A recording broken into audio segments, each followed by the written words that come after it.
আজকের গল্প গোড়ায় গন্ডগোল। খুব হাসি এবং মজাদার গল্প। তো চিন্টু তার মা বাবার সাথে খেতে বসেছিল।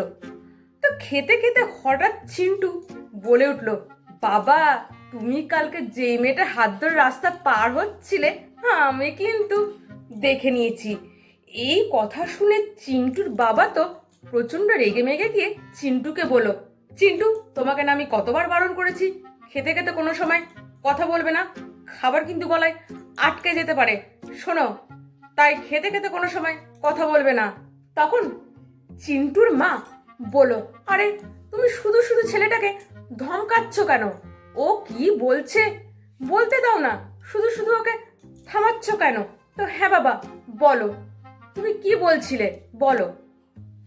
চিন্টু বলল, জানো মা, তারপর বাবা আন্টিটাকে নিয়ে পার্কে ঢুকলো। মা, তারপর তারপর তারপর কি হলো?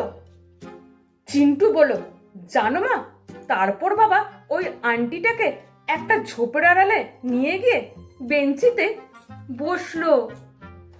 চিন্টুর মা এবার উত্তেজিত হয়ে চিন্টুকে জিজ্ঞাসা করলো, তারপর? কিন্তু চিন্টু চুপ করে রইল। তখন চিন্টুর মা চিন্টুকে বলল, শোন, তোকে একটা বড় চকলেট কিনে দেবো, তোকে কিন্তু বলতে হবে তারপর কি হলো।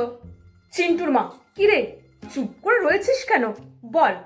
তো অনেক জোড়াজুড়ির পর চিন্টু বলল, জানো মা, তারপর বাবা ওই আন্টিটাকে জড়িয়ে ধরলো, যেমনটা তোমাকে ওই পাশের বাড়ির আঙ্কেল জড়িয়ে ধরে।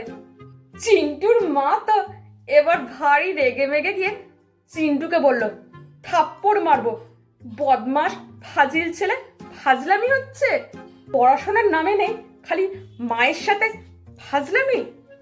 এবার চিন্টুর বাবা বলল যে, আরে তুমি শুধু শুধু ছেলেটাকে ধমকাচ্ছ কেন, বলতেই দাও না ও কি বলতে চাইছে। এরপর চিন্টুর মা চিন্টুকে বলল, তোমাকে না বাবা কতবার বারণ করেছে যে খাবার মুখে নিয়ে কথা বলতে নেই, তাও তুমি কথা বলছো, যাও গিয়ে পড়তে বসো।